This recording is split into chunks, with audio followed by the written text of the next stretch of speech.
The Metamorphosis. Chapter 1, Part 1. One morning, as Gregor Samsa was waking up from anxious dreams, he discovered that in bed he'd been changed into a monstrous, venomous spot. He lay on his armor-hard back and saw, as he lifted his head up a little, his brown, arched abdomen divided up into rigid bowl-like sections. From this height, the blanket, just about ready to slide off completely, could hardly stay in place. His numerous legs, pitifully thin in comparison to the rest of his circumference, flickered helplessly before his eyes. "What's happened to me?" he thought. It was no dream. His room, a proper room for a human being, only somewhat too small, lay quietly between the four well-known walls.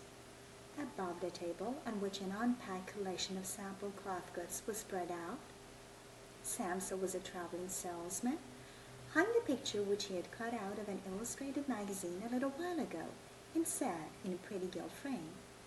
It was a picture of a woman with a fair head and a fair boa.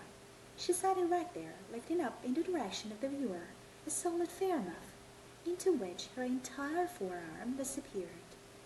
Gregor's glance then turned to the window. The dreary weather, the raindrops were falling audibly down on the metal window ledge, made him quite melancholy.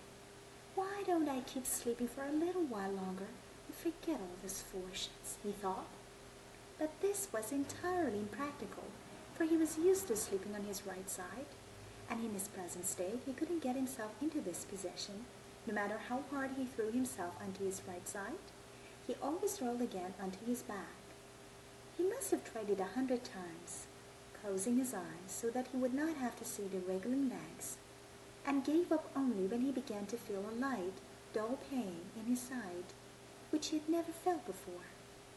"Oh God," he thought, "what a demanding job I've chosen.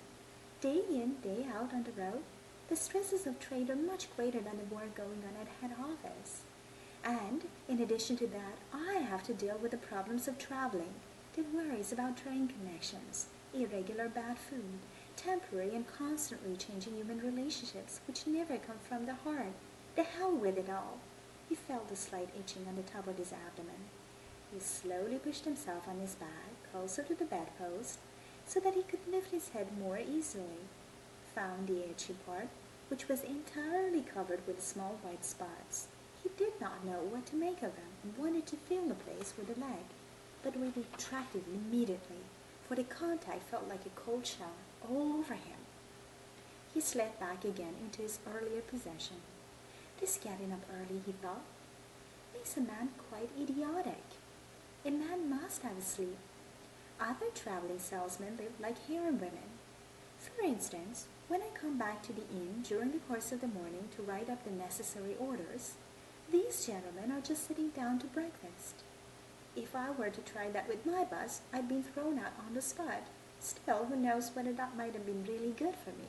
If I didn't hold back from appearance sake, I would have quit ages ago. I would have gone to the boss and told him just what I think from the bottom of my heart. He would have fallen right off his desk. How weird it is to sit up at the desk and talk down to the employee from way up there. The boss has trouble hearing, so the employee has to stand up quite close to him. Anyway, I haven't completely given up that hope yet.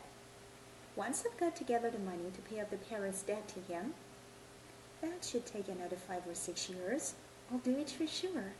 Then I'll make the big break. In any case, right now I have to get up. My train leaves at 5 o'clock.